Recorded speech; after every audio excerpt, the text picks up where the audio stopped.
to the AFTERBUZZ TV network, now the largest new media platform on the web, and your #1 source for after-show entertainment.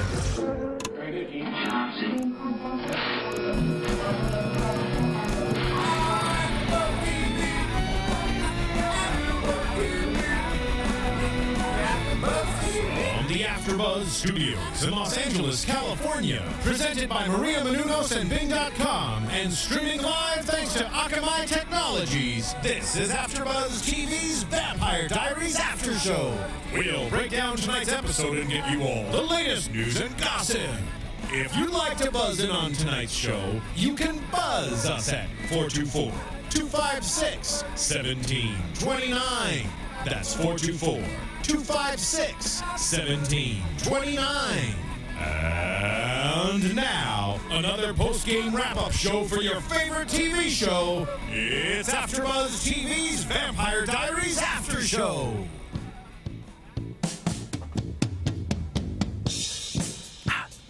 Yeah. Well, I felt like we were going to go right into the chorus. Yeah, I know. I thought so, too. The intro. Martin fucked it up. Sorry. All right. It's all right. Let it play. It's dramatic. We're going to let it... Yeah, here we go. Here we go. Mad late, but...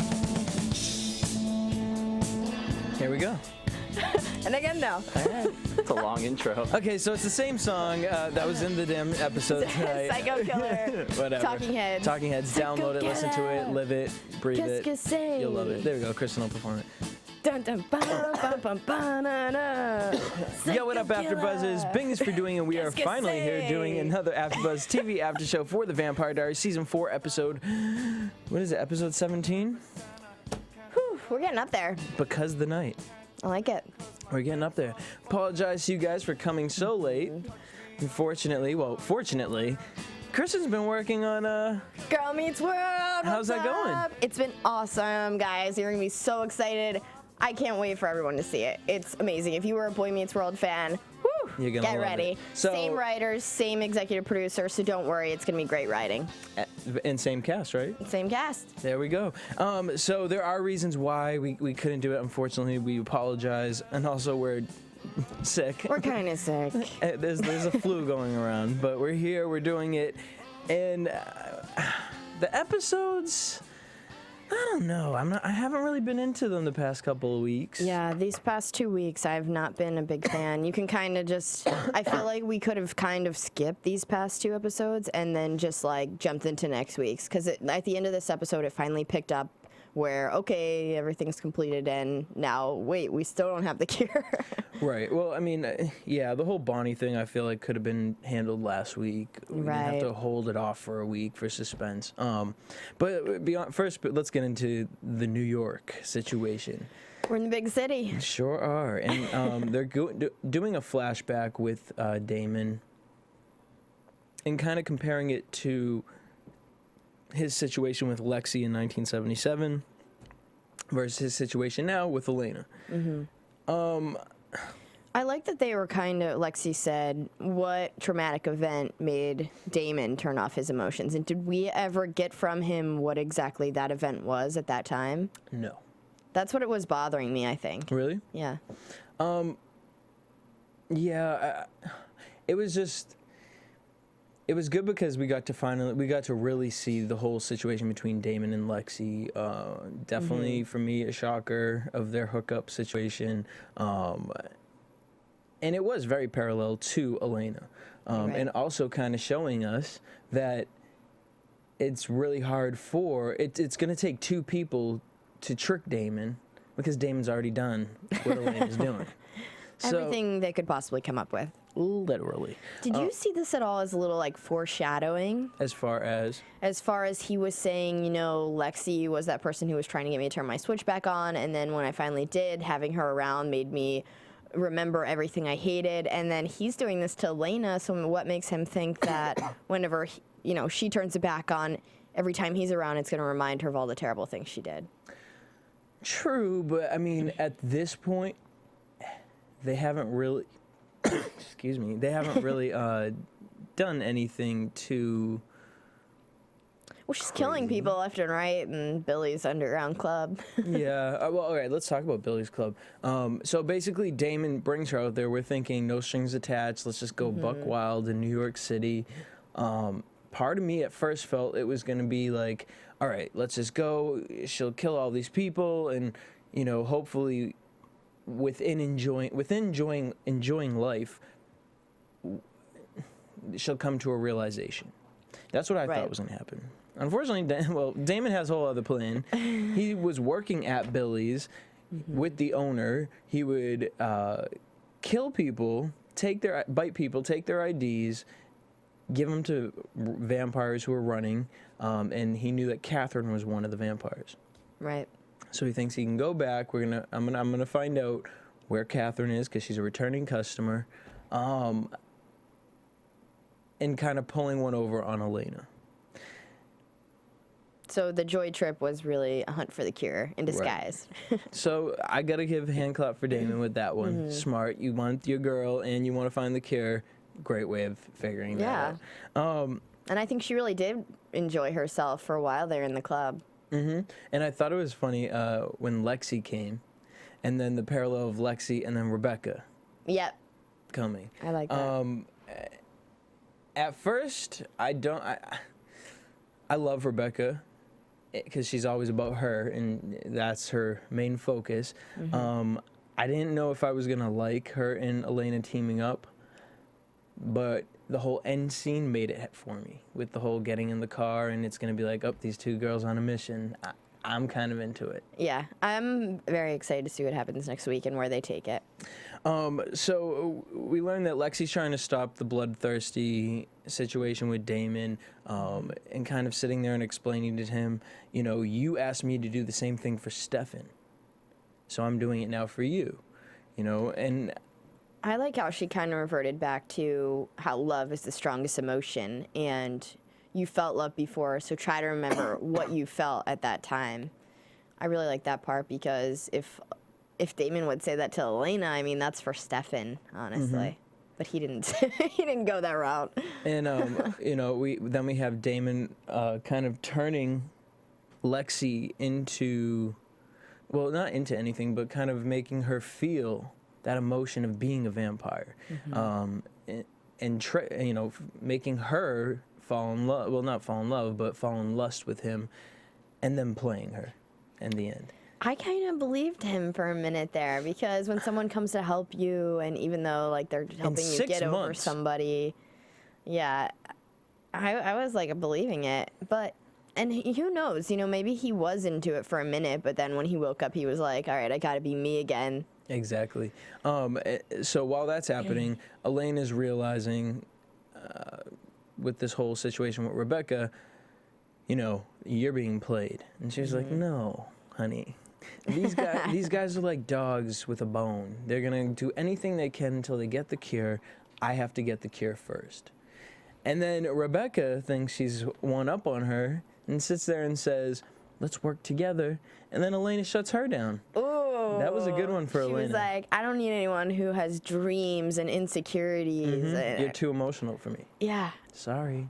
And Rebekah's like, I miss the old Elena. I never thought I'd say that. And I think we're agreeing with Rebekah that we miss the old Elena. I mean, I'm not really digging the bangs and the dark makeup and this attitude coming from Elena. You don't like the red streaks? Nah. No? Oh. And before she wasn't wearing that dark makeup, though, either. Did you see? Like, oh, yeah. It's really dark eyeshadow. Yeah, it's like the rebel stage for Elena, so. But the attitude coming from anyone is never attractive. It's always nicer to be a nice, sweet girl, I think. Exactly. We need Elena to find the balance between dumb Elena and bad Elena. And I think there's a great person there. I think once you've gotten to both extremes, you can end up in the middle. I agreed. And hopefully that'll be really interesting for her as an actress, just to see her play that balanced character. Yeah. She's really good. Very good. Because she really does make me... She brings out emotions in me watching it. When she's the innocent Elena, I feel 100% strongly about her this way. And then with this whole rebel thing, she's good. And I don't think Katherine when I'm watching her. Yeah, no, I don't either. It's really funny that she can play 3 different characters almost. Yeah, who are all really similar. Yeah. Crazy. Good for her. So we got Elena. She's teasing Damon on the rooftop now. Reaches in his pocket, doesn't get the addresses Address for Katherine. Yeah. And then I really felt like she was starting to feel something, emotion-wise, because she was like, how can you do that for 6 months? Like, invest all that in somebody and then just not care. Well, someone who doesn't care wouldn't care. I don't know. And it was funny because I saw that with her tonight, and I also saw it with Klaus and Caroline. I liked the Klaus and Caroline. Me too. And so as Lexi snaps his neck, Damon's neck, Oh, Damon. Damon wakes up and realizes the girls are going on a trip to find Katherine. And he got played for once. Yeah, sorry. Well, so speaking of played, we want you guys to play us on iTunes. It's super simple. Nice. Go to your computer, subscribe to us, rate us 5 stars, give us a comment with your Twitter handle. We'll give you a shout out. Couple shout outs are Mama Little 7, Faith and Misery, shout out to you because you've been watching us for a while. Raquel is a robot, and then this is such a long one. Miss Brick, Buffy plus Spike Forever. Oh. That's a long name, All right. but I love it because you're a Buffy fan, obviously. So shout out to you. All right, so then we have Caroline and Klaus and Stefan, who are all working together. The Caroline and Klaus aspect of this whole episode was my favorite, honestly. Why? Because I felt like for once she was admitting how she felt about him at one time. And then there was a moment where he very easily could have been there for her and fixed things. And he chose not to. He decided to be him. And I like the things that she said, too. What I realized is once you're bad, you're bad. There's no People who do changing that. terrible things are just terrible people. Yep. And, Yikes. for Klaus to get upset over something like that, it's like... Do you agree with that, though? What? People who do terrible things are terrible people. Because I don't, honestly. I do think that. I think that there is redemption, but it's a lot of work to do that, to get that type of redemption. And I mean, look at Klaus. He's a terrible guy, but now let's throw all the mathematics into it. Is he really terrible? Because he wasn't born just straight out the womb evil. Things happened to him, and it's like life. I mean, I know many people who they're good people, but they just don't know because of their upbringing. So that's fine, but when things are being explained to you, like here's the difference between why Klaus is terrible, Rebekah is not. The same person, they are very angry, very mean, can do horrible things. However, Rebekah feels the emotion from whoever she's around. Even though she hates Elena, there are things about she's learned from Elena. Right. She learned, you backstabbed me. Like, that's why I'm mad at you. I could overlook everything. And she's overlooked that now. Right. With Tyler and Klaus, Caroline said, are you chasing him down? And, great point, Klaus, to bring up. He devoted his whole entire life to kill me. Yeah, okay, well, why did he do that? I wonder, because you turned him into your slave and tried to destroy him and his girlfriend. You killed his mother. Yeah. Yeah. Hello. So there has to be a little, slack here where you say, which I kind of wish Caroline came back with that instead of just walking away. Because I think Klaus is the type of person, Klaus is that person, he has to hit rock bottom. Like below rock. He needs to hit rock bottom, start digging, and realize, oh shoot, I'm supposed to be going up. And with that whole Tyler situation, it's like, wake up and realize you need to stop. You're the one, if you want to be looked at as family and, really go after the girl that you want, realize that, okay, you know what? I'm not going to win the battle with Tyler, but I'm going to win the war because I'm going to get Caroline. I don't know if he is, though, at this point, but I really do feel like good people still do terrible things because look at Caroline tonight. I consider her a good person, and she did a terrible thing that was selfish. And it's very true. selfish in the sense of, I don't know, I'm kind of torn by that because maybe it was just me not thinking, just as Caroline wasn't thinking. I was like, okay, if she stabs her, and then all of a sudden everyone starts dropping around, like, I didn't expect that. I know they're all now, thinking about, they're all connected and whatever.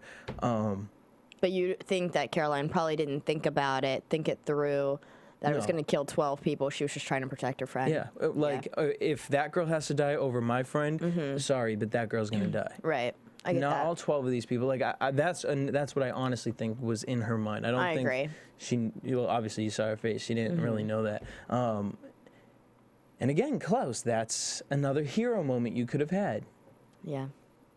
If Silas got, at the end of the day, the person who's really losing is you, Klaus, because if all these demons come back, you're out of luck.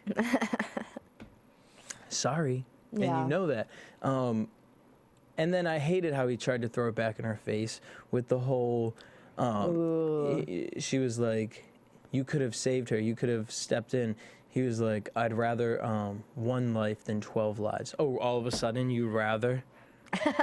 No, you'd rather their lives than your life. Good point. Right.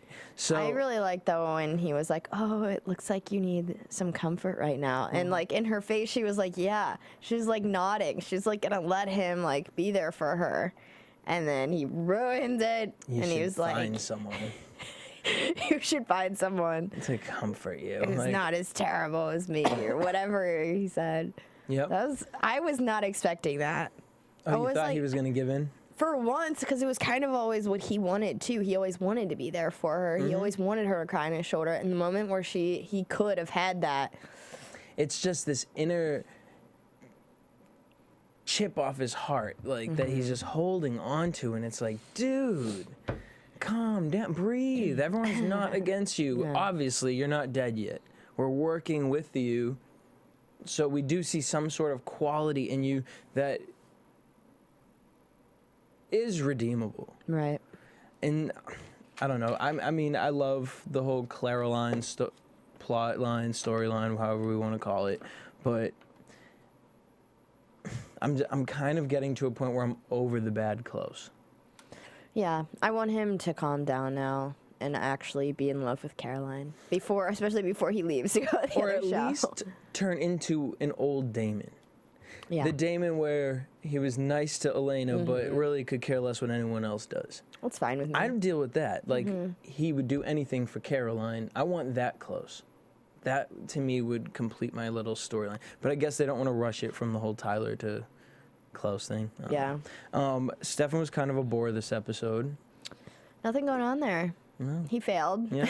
Didn't Miserably. prevent the massacre. Yeah, and then speaking of the damn massacre, so my thing with the whole figuring out this storyline and the writers over at Vampire Diaries, why didn't we get the Bonnie story last week? All of a sudden now we know that Bonnie knows that Shane is Silas? Yeah, last we saw Professor Shane, we assumed that it was Silas in his body. But no one ever said that, and then we just get it revealed today. Well, no, we did because Rebekah saw Shane's dead body. Right. We got that part, but like we didn't know that anybody else knew. And then we just get it in the line today to Bonnie where I told you past tense, like expository dialogue.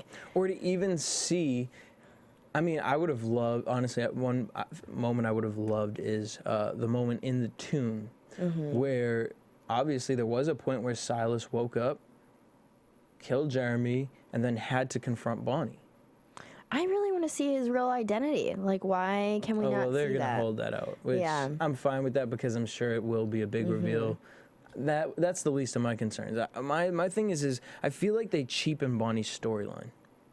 I just think she's such an important character that it really bugs me that they throw her to the side like that. Well, apparently she doesn't remember. Right, so that now it's just like, here's how we'll sweep that under the rug. She doesn't remember anything. Okay, well, why? How? How did this happen? Yeah. So, okay, as Caroline, Klaus, and all them are figuring out what Silas needs to do, they realize that they need to complete the triangle by killing 12 humans, 12 demons, and 12 witches. Right. Going back over to Bonnie, Bonnie and Silas are having a very open conversation. He explains, you need to kill 12 witches. You'll get them back. But he's using Jeremy as the emotional tie. Yeah, you promised you would protect Jeremy and you didn't, so now you have to do this. And it's funny, so Silas is an emotional being because this is exactly what he did with Shane. Yep. He finally gets Bonnie to do it. Bonnie's father comes in, pissed off. Then Bonnie like explodes the windows and like, I hope they have really good insurance in this town because Bonnie would just be breaking everything. Oh, that's funny. And then we get to the point of Bonnie calling her mother. Her mother doesn't come, but Thank God. right, by the way. right. But Asia does. Yep. Which is interesting that they chose that her mother wouldn't come. So her mother's going to play something towards the future, I would think. This girl, Asia, comes with a coven of witches. And they've dealt with expression before, and they need to cleanse her. Just happens to be 12. Yeah, you know. Random number that they decide to bring with. That is actually really funny. Is a coven 12 witches? I guess. We now know. Sure. Stefan warns the witches about Bonnie, and then they turn the whole thing to there's no saving her, which is also an interesting. If she's working with Silas and Silas already has her. But, whoa, man, when those white eyes came out. I was like, it looked like Storm from X-Men, like. I was like, are we ever going to get Bonnie back? So I'm glad that we did get her back eventually, but I was scared. So I wonder if it did cleanse her. That's a good point. Or if just once the witches died, she goes back. Yeah, I'm not sure. That's a good point, though. She might be cleansed. I hope she is. I do too, because they really need her on their team. Exactly. And again, that's where we got the Caroline and Klaus whole fight. And I just can't with Caroline and that face that she made when she killed that witch, thinking she was just going to say, and they all popped down and died. Caroline was like, oh, shit. She didn't know they were linked together. That odd damn moment. You've been played. I mean, so that was really the episode. I mean, Yeah. there wasn't too much this episode. It was kind of really a filler of like the whole New York thing was, I don't know, I'm just kind of, really, we're going to go back to the partying and really, you're going to be up in the club, but having a three-way vampire biting session and no one sees this or is worried. No. That girl just went to the club by herself. New York people are obviously very self-centered. Right. No one gives a damn. Apparently. They're probably like, oh, they're into that kind of thing, you know. Lots of life, so no one notices when one goes missing. Kind of Right. scary. Yeah. Glad we live in LA. I'm glad I've moved from New York. The whole party thing, I'm just over it. It's like we already saw that with Damon and Right. Elena. Why are we going back to that? Sure, it got Elena and Rebekah on the same team, and I'm really excited to see where that goes. Me too. And on that note, let's head into predictions. And now, your AfterBuzz TV predictions. So, We kind of ended up there with Silas and Klaus confrontation. yeah. I wasn't expecting that. No, and I find it really interesting that Silas already knows what Klaus wants and needs in Yeah. life. And it'll be interesting. I'm glad Klaus stood up to him because, you know, Klaus is the one to go make a deal with the devil. Yep. He could have been like, I want a protection spell or I want something against all these demons that are Right. going to be released. So he gets stabbed with the white stake, Ooh. but it doesn't kill him. Because he takes it back out. Right. He just wants him to feel it. And it's going to be interesting to see where he goes with this. I'm sure we're not going to see him do anything for at least another 2 weeks. Or I think we go on hiatus again after next week. So where do you see the whole Klaus thing? Who do you see Klaus really teaming up with? I'm very curious to see what he does because Silas says basically, if you don't find the cure and hand it over to me, you're dead. But if you hand it over to me, it won't be jammed down your throat. So it's like, what is he gonna do? I mean, he's gonna have, if he can find it, he's going to have to give it to him, but there's going to be another plan behind it for sure. I wonder if first of all, I wonder what Silas's powers are. And why doesn't he know where the cure is? Because Katherine stole it. Right. Okay, so he doesn't know. But he apparently can read minds because he read Rebekah's mind. That's how he found the stake. Right. So it's like, why can't he just find Katherine? Like, why is he going after people that he doesn't need to, that he knows clearly does not have it? Why doesn't he just go after Katherine? Robbing blood banks and like, really? What's the point? Why just go Although after it Katherine? will be really interesting if the blood banks doesn't turn out to be Silas. True. That would be interesting. I kind of feel like this is going to be the moment when Klaus runs away. And he's not going to help out. He doesn't know what to do, so he's just going to run. Could be. Or this could be the end of him, and isn't the originals going to start from the beginning? No, the originals is going to start from now. Really? From what I believe, I think he's going to go to New Orleans, and that's where he's going to meet up with what's her name, the werewolf girl, Haley, to help her find her family. Where they're going to be down there together. That's what she's going to be doing. Gotcha. So he's not ending. So I think he's gonna I think he's gonna run away. That's my prediction for it. As far as Katherine versus Elena and Rebekah, so excited. It brings me back to, like, I'm gonna bring up Buffy again. Faith and Buffy, the battles of the girls. I'm super excited. I love that Rebekah is teaming up with Elena, and I really hope. I mean, as far as the cure, who do you hope gets the cure? Ooh, I guess I really want Rebekah too.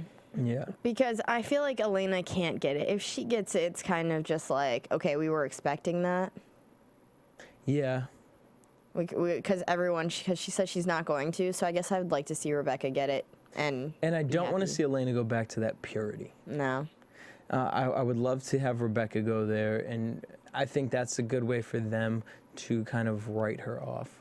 If they're going to get rid of her, I could be happy if that was her story. Do you think we'll ever see Jeremy again? You know, I thought about it. I didn't. Obviously, we probably will because the triangle's complete. Yeah. So. But Silas would have to have the cure for that to happen. Right. So who knows? I don't know. It's crazy where this. It's gonna have to come down to like a standoff. Like he's gonna be in the middle of doing it and taking the cure, and they're gonna swoop in, and someone else is gonna take it. Yeah, because there's no way they can bring back everyone. No Walking Dead for Vampire Diaries. Right, and it would be interesting though if by killing Silas something happens. Yeah. I still feel like we don't know a whole lot about Silas. What's he doing? What's he wants? Why is he here? I guess, yeah, he's all powerful, but like, what's his mission here? Hell on earth. That's kind of where I'm thinking. I guess so. But he seems like a pretty nice guy, the way he has conversations. Seems real nice. Real reasonable. All right, but that's all we got for you guys today. We will actually be back tomorrow, literally. You can follow us on AfterBuzz TV on Twitter, Facebook, Instagram. You can follow me and keep the conversation going at DJ Jesse J on Twitter. You can find me at Cinematic Escape on Twitter, or you can bing my blog, Cinematic Escape. Till tomorrow. Same time, same place. Peace. Thank you. From Bing.com, executive producers Maria Menounos, Kevin Undergaro, Phil Svitek, and the entire AfterBuzz TV staff, we would like to thank you for listening to the AfterBuzz TV network. To watch or listen to other after shows and post comments or questions, be sure to visit AfterBuzzTV.com. I'm Sir Richard Wentworth, and this has been a presentation of AfterBuzz TV. Buzz you later. The views expressed herein are those of the hosts only and do not necessarily reflect the views of AfterBuzz TV or its owners or principals.